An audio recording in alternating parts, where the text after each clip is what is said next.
What is up, guys? Welcome back to the channel. Welcome back to another video. In today's video, I'm heading out to race Chain of Lakes Cycling Classic. This is a 52-mile road race where I'll be competing in the category 3 field, but right after, with just around 45-minute break or so, I plan to jump into the 104-mile Pro 123 race. Crazy, I know. My idea behind this crazy day is to take it as a big training day. As some of you might already know, I will be attempting the Unbound 200 in a few months. This is so much harder than going out and doing a 200-mile ride at zone 2 pace or at your own self-selected pace. Here I will be at the mercy of the race and I'll have to respond to attacks as they happen. A friend sent me this amazing quote the other day that said, "Medals are won in training. Race day is just to go collect them." This hit home so hard for me. A big race day like this starts the day before, making sure you do a perfect carb load, stay hydrated, have plenty of electrolytes, and make sure all your equipment and nutrition is dialed for race day. I had 700 grams of carbs the day before, which for me is just around 10 grams per kilogram of body weight. And then I also had about 100 the morning before the race and 120 grams when I was on the bike during the races.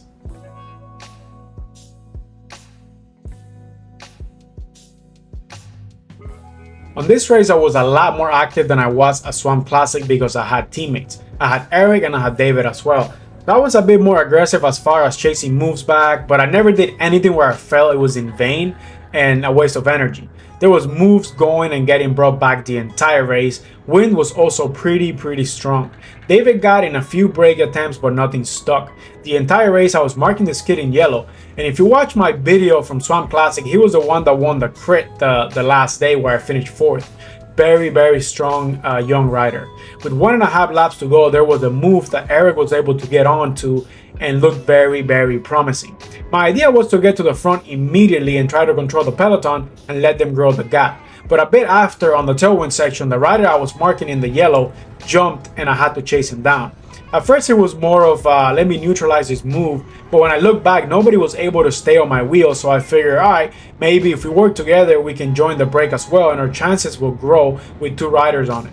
Me and the other rider did a great effort together, although I wasn't sure if he was playing games or he was really struggling because his pulls were really short, and I even told him a few times, hey man, I need a little bit of longer pulls, and of course he's not entitled to listen to me and do what I was telling him, but I was just trying to to communicate to him and try to make this chase worth it to be able to get to the break.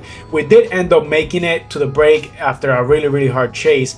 As I thought it would happen though, everyone just started looking at each other and the pace was right off. The group was just too big and everyone's just looking at each other, nobody's willing to work. So I came to Eric and I told him I was going to attack on the last lap with 1 lap to go on the hill to start finish. I did, but I wasn't able to check many riders off the wheel and the group was still too big for my liking. There was very strong riders and a sprinter, which I know very well because he was my teammate and I knew there was no way I could bring him to the finish. I was not going to be able to beat him on a sprint. I then attacked like 4 more times on every kicker every time I had a chance, and also on the tailwind section, and I narrowed the group down to just 3 of us.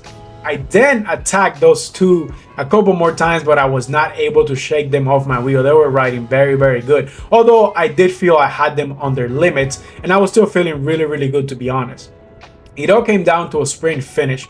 I'll show you guys a 3rd-person video and I want you guys to keep an eye on the flags because there was a massive headwind, and I think this was one of the key reasons I played it so well that I was able to come around the rider. I knew I had to be so patient and not launch my sprint too early because of the headwind. I wasn't in great position because the guy in yellow was behind me. I would have much rather been behind him. I was looking back the entire time and I was all the way to the right, so he could only come around me on the left, so I only had to pay attention to the left. So I was waiting for him to jump until the last moment. When he jumped, I was able to close the gap quick and I got out of the saddle one last time and I came around them comfortably for the win. I'm not gonna lie, I thought that lap rider to the right was gonna close me off for a second, but glad I was able to get it done. And now all we have left is another 104 miles with the pros. Well, it's got 3-4 done, baby. First double of the day. We only got about 105 more miles to go. Got all the Waldos here. Got all the Waldos here. I hope you got a good result on that. How's the race, guys? We had a great time. We worked together as a team. Beautiful day. That's all that matters. That's all that matters. It was great being out there in numbers. Oh, yeah. We talked and we rode together and helped each other out. Tom, tell me, how was the race? Waldo Masters. That's We had- it. We had an awesome time. 5 of us. Beautiful. That's all that matters. We got a few more Waldos over here. Let's go talk to them. How was the race, boys? Tiring. Hard. Dude, you were like non-stop attacking the whole freaking race. That was good. That was good. Made the race hard for me to go at the end. All gas, no brakes, baby. That's it. All right, guys, because 52 miles and winning wasn't enough, I decided to jump into the Pro 123 race.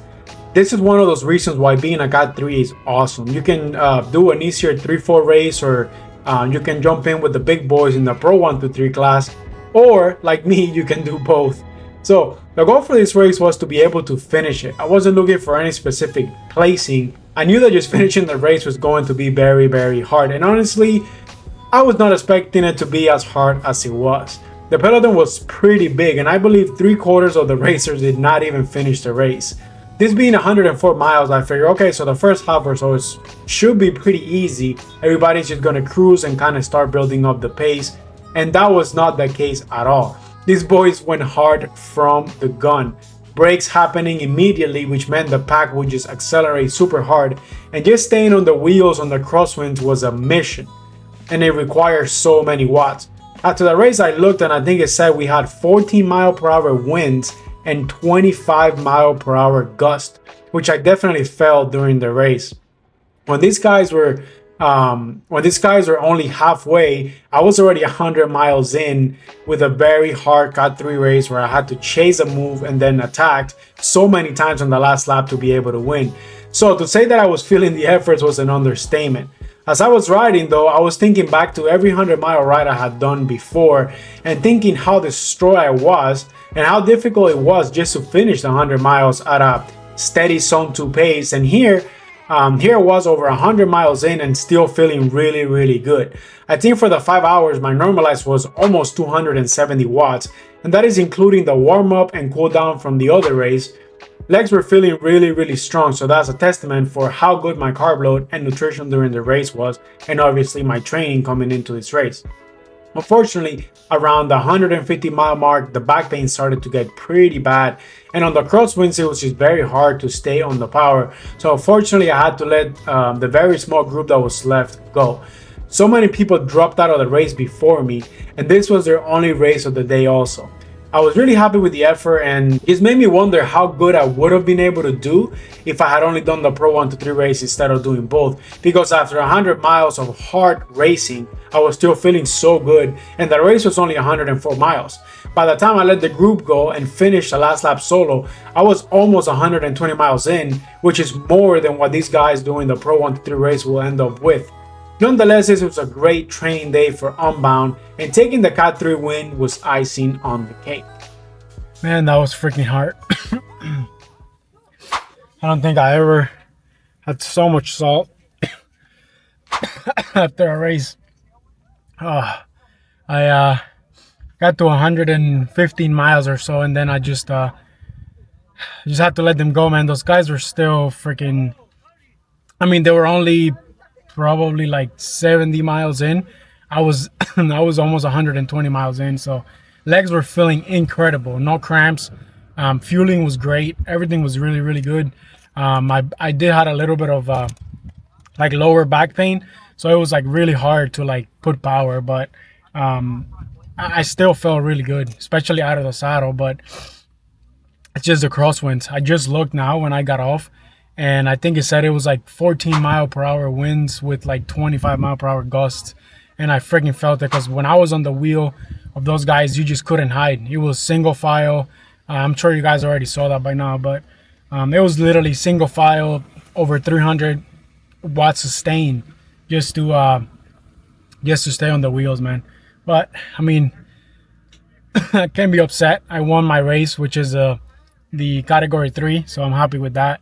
First time I actually win a race from a sprint.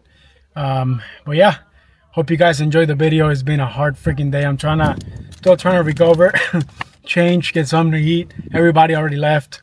Thanks to Eric for handing me water bottles and stuff. And now I got like a almost 3-hour drive home, man. It's gonna freaking suck. So I'm taking a break. I'm gonna change, probably stop by a gas station, clean my face. I have so much salt on me. I really wish I would have finished the entire race, but it is what it is, man. Those guys were just hammering the whole freaking time. I think even with the crosswinds, our average speed was over 25 miles an hour. So, I mean, 121, 122 miles an hour. That's more than even those guys would do in the Pro 123 race when they finished the whole race. So, I can't even talk right now. I'm out, guys. I'm going to just get ready and I got to drive back home. So, I hope you guys enjoyed the video. If you did, smash that like button and go watch any of these videos right here on screen. And I'll see you guys there. Peace.